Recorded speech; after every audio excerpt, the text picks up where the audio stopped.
kami bersyukur kepada Tuhan sebab Tuhan itu baik. Kami hari ini memuji kebesaran Tuhan dan kami katakan Engkaulah segalanya. Karena memang itu yang kami alami dalam hidup kami.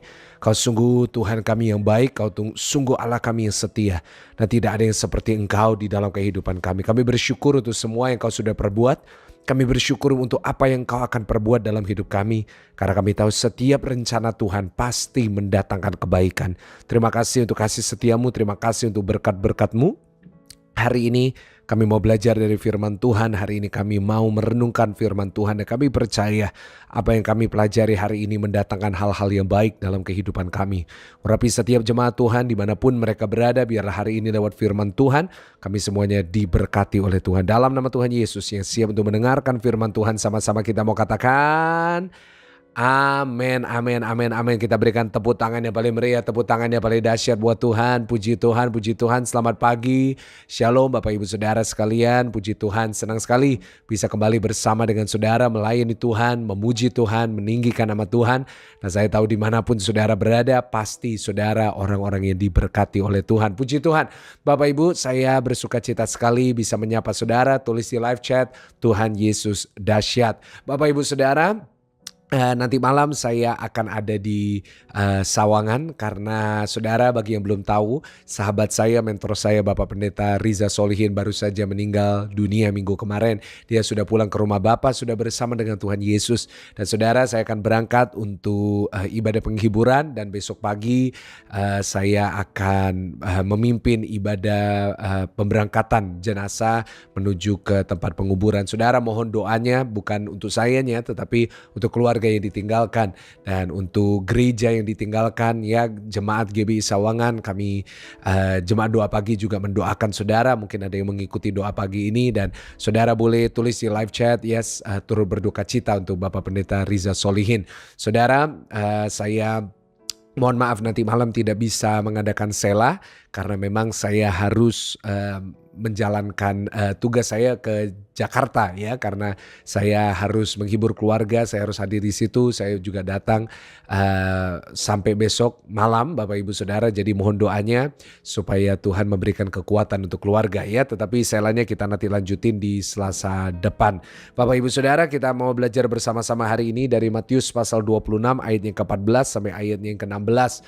Hari ini kita mau melanjutkan pelajaran kita tentang Injil Matius pasal yang ke-26. Hanya 3 ayat hari ini kita mau baca dengan suara yang keras dengan judul Yudas mengkhianati Yesus. Dikatakan, kemudian pergilah seorang dari ke-12 murid itu yang bernama Yudas Iskariot kepada imam-imam kepala. Ia berkata, apa yang hendak kamu berikan kepadaku supaya aku menyerahkan dia kepada kamu? Mereka membayar 30 uang perak kepada dia. Dan mulai saat itu ia mencari kesempatan yang baik untuk menyerahkan Yesus. Astaga, saudara, di sini kita baru saja membaca pengkhianatan yang terjadi terhadap Yesus. Bapak Ibu Saudara, kalau Yesus aja dikhianati apalagi kita, ya. Jadi bagi saudara hari ini yang mungkin merasa dikhianati, mungkin hari ini ada dari saudara yang merasa saudara ditinggalkan, saudara lagi dibuang, saudara mengalami hal-hal yang tidak saudara inginkan. Hari ini saya mau katakan kepada saudara, kalau Yesus aja dikhianati, siapakah kita ini yang tidak dikhianati? Sebab itu kita gak usah takut, kita gak usah sedih berlebihan saat kita dikhianati oleh orang. Kenapa? Karena memang ada orang-orang yang dikirim Tuhan untuk berada hanya di satu musim dalam kehidupan kita, tetapi di musim berikutnya sudah tidak. Sebab itu hari ini kita mau belajar bersama-sama dari pengkhianatan Yudas.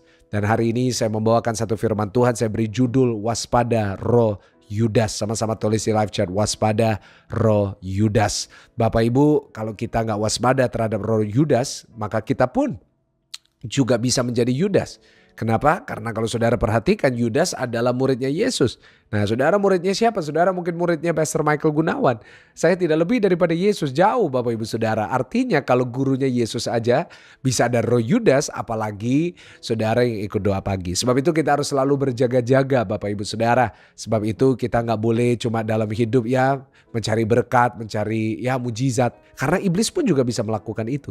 Tetapi kita harus berjaga-jaga supaya kita memiliki sebuah prinsip dalam hidup, sekali Yesus tetap Yesus. Dan kita punya satu prinsip bahwa saya mau ikut Yesus, saya mau setia kepada Yesus sampai akhir hidup saya.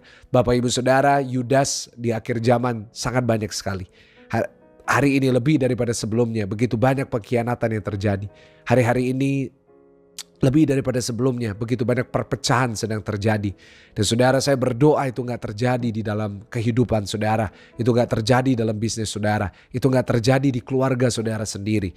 Karena tidak menutup kemungkinan keluarga pun juga bisa mengkhianati kita. Sebab itu Bapak Ibu, kita hari ini mau belajar ada 3 hal yang harus kita jaga.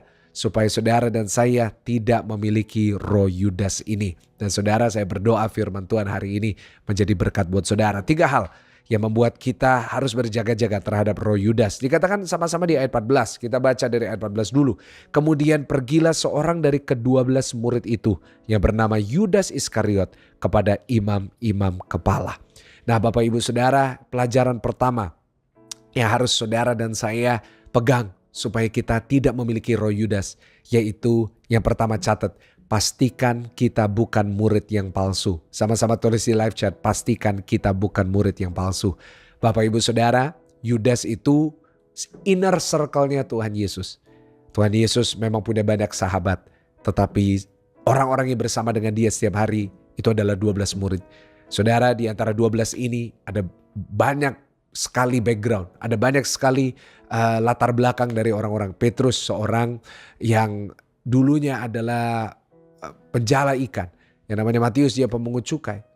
Dan saudara, kita melihat di sini bahwa di antara 12 ini ada yang asli, ada yang benar-benar cinta Tuhan, ada benar-benar hidupnya mengikut Tuhan dengan sepenuhnya, tetapi ada juga yang palsu.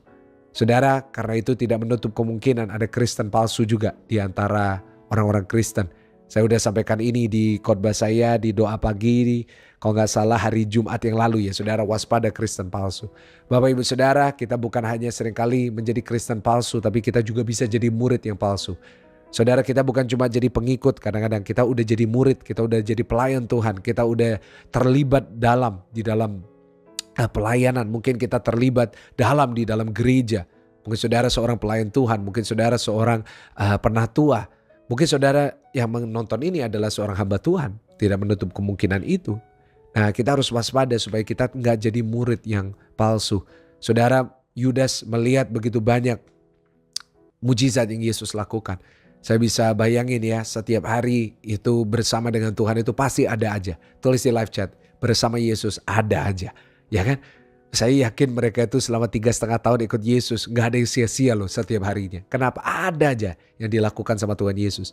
Makanya Yohanes berkata bahwa kalau semuanya itu ditulis di dalam buku, satu dunia gak bisa mencakup tulisan dan cerita tentang apa yang Tuhan Yesus lakukan. Artinya setiap saat, setiap detik, setiap hari, selalu yang namanya Tuhan Yesus ini melakukan sesuatu yang spektakuler. Sebab itu dalam hidup kita pun juga bisa beriman bahwa setiap hari pun ada aja berkat Tuhan, ada aja pertolongan Tuhan. Saudara, Yudas itu bukan cuma dengar loh dari kata orang, tapi dia lihat sendiri, dia ngalamin sendiri. Bahkan saya bisa bayangin Bapak Ibu, pada saat Yudas melihat Lazarus bangkit dari antara orang mati, saya yakin Yudas juga takut awalnya Bapak Ibu ya. Tetapi kita melihat bahwa wah, itu benar-benar mujizat yang spektakuler. Yudas juga bagian dari panitia yang membagi 5 roti 2 ikan. Saya bisa bayangin Yudas juga bingung loh, ini rotinya kok gak habis-habis, ikannya kok gak habis-habis. Saudara bisa bayangin, seorang murid yang mengikut Yesus bisa jadi pengkhianat. Kenapa? Karena dia sebenarnya adalah murid yang palsu. Bagaimana saya tahu dia palsu? Karena memang apapun yang Yesus lakukan, dia selalu mencari celahnya. Apapun yang Yesus lakukan, dia berusaha untuk menentang. Seperti yang kita baca kemarin di doa pagi, ada seorang wanita datang memberikan persembahan minyak kepada Yesus. Tetapi Yudas, dia marah kepada wanita ini dan marah kepada Yesus. Tuhan Yesus, kenapa engkau membiarkan ini, pemborosan ini? Bukannya lebih baik diberikan kepada orang miskin? Saudara, semestinya seorang murid yang asli akan membela gurunya. Dia akan menghargai gurunya. Tetapi Yudas gak menghargai gurunya. Dia seseorang yang munafik. Dia seseorang yang hatinya itu gak sesuai. Yang di dalam dan yang di luar itu berbeda. Bapak Ibu yang saya kasih di dalam Tuhan, kita harus waspadai roh-roh seperti ini di akhir zaman. Jangan sampai kita jadi Kristen yang palsu. Jangan sampai kita jadi pengikut Tuhan yang palsu. Statusnya sih mengikut Tuhan. Statusnya sih murid Tuhan. Tetapi gak taunya cuma penyusup. Gak taunya apa, cuma adalah pengikut palsu. Saudara, saya sangat sedih ya saat melihat ada orang-orang yang seperti Yudas. Kelihatannya setia, kelihatannya itu baik, kelihatannya di depan senyum, kelihatannya di depan itu menyenangkan sekali. Tetapi gak taunya di baliknya itu orang-orang yang palsu. Itu loh Bapak Ibu yang Tuhan gak suka. Kadang-kadang ada orang yang kayak gitu. Di depan kita itu baik banget, tapi di belakang kita ngomongin kita. Itu juga termasuk orang-orang yang palsu. Kadang-kadang kita sama Tuhan juga gitu. Kelihatannya dari action kita melayani Tuhan. Tapi dalam hati kita mengumpat Tuhan. Kita marah dengan Tuhan. Kita jengkel dengan Tuhan. Itu gak boleh ya. Cuma doa pagi. Jangan jadi Kristen palsu. Jangan jadi murid yang palsu. Jadilah seperti 11 murid yang lain. Ya pada akhirnya mereka bukan menjual Yesus. Tapi mereka bahkan rela mati buat Yesus. Bapak Ibu yang saya kasih di dalam Tuhan. Ayo saya ajak setiap saudara. Pastikan kita buang semua kepalsuan dalam diri kita. Kita jadi pengikut Yesus yang murni. Tulis di live chat murni. Supaya apa? Supaya Tuhan berkenan dengan saudara dan saya. Nah yang kedua Bapak Ibu Saudara. Dikatakan apa? Ia berkata, apa yang hendak kamu berikan kepadaku supaya aku menyerahkan dia kepada kamu. Mereka membayar 30 uang perak kepadanya. Saudara, yang kedua bagaimana kita waspada terhadap roh Yudas. Yaitu yang kedua, jangan kita terlalu cinta dunia. Tulis di live chat, jangan terlalu cinta dunia. Bapak Ibu, Yudas rela menjual Yesus. Kenapa? Demi uang. Dia datang kepada para imam-imam. Dan dia berkata kepada mereka, apa yang kau bisa berikan kepadaku? Tentunya itu namanya nodong, minta uang. Saudara, gunanya apa diberikan uang? Gunanya apa kalau Yudas itu menerima uang dari mereka? Tentunya Yudas bisa menikmati dunia. Sebenarnya uang itu buat apa sih Bapak Ibu Saudara? Uang itu bisa dipakai untuk memberi, menolong. Tetapi banyak orang cari uang untuk bisa menikmati dunia ini.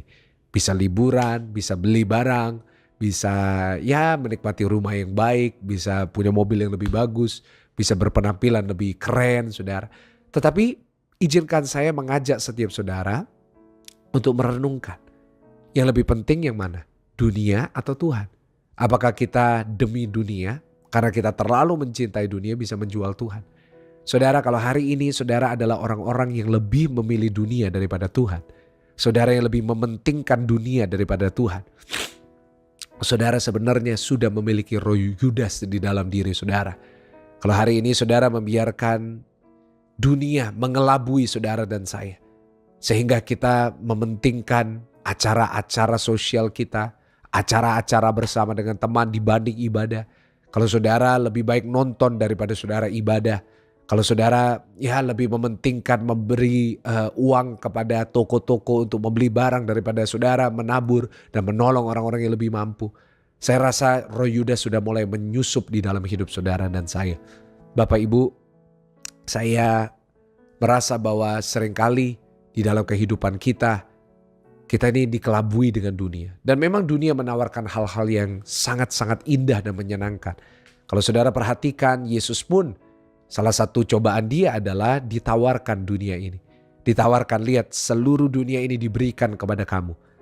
Asal kamu menyembah aku. Saudara bisa bayangin, Yesus aja salah satu cobaannya adalah dunia dan segala keindahannya. Sebab itu gak heran kalau murid-muridnya juga diuji hal yang sama. Kita pun juga diuji dengan hal yang sama. Kita pun diuji. Apakah kita lebih mementingkan uang? Apakah kita lebih mementingkan harta? Apakah kita mementingkan kesenangan dunia ini dibanding kita mendahulukan Tuhan? Bapak Ibu, saya diuji oleh Tuhan pada tahun 2020. Bahkan sampai hari ini pun saya diuji. Apakah saya lebih mementingkan kesenangan dunia? Apakah saya lebih mementingkan yang namanya kenyamanan dibanding pikul salib buat Tuhan? Bapak Ibu Saudara, saya pun juga suka dengan liburan. Saya pun juga suka dengan nyantai, ya, senang-senang jalan-jalan. Saya pun juga senang Bapak Ibu, beli ini, beli itu. Saya juga manusia. Tetapi saya diuji setiap hari. Saudara, pada saat saya mau istirahat, saat saya mau nyantai, libur, tiba-tiba ada pelayanan. Saya diberikan sebuah pilihan. Pilih yang mana, prioritaskan yang mana.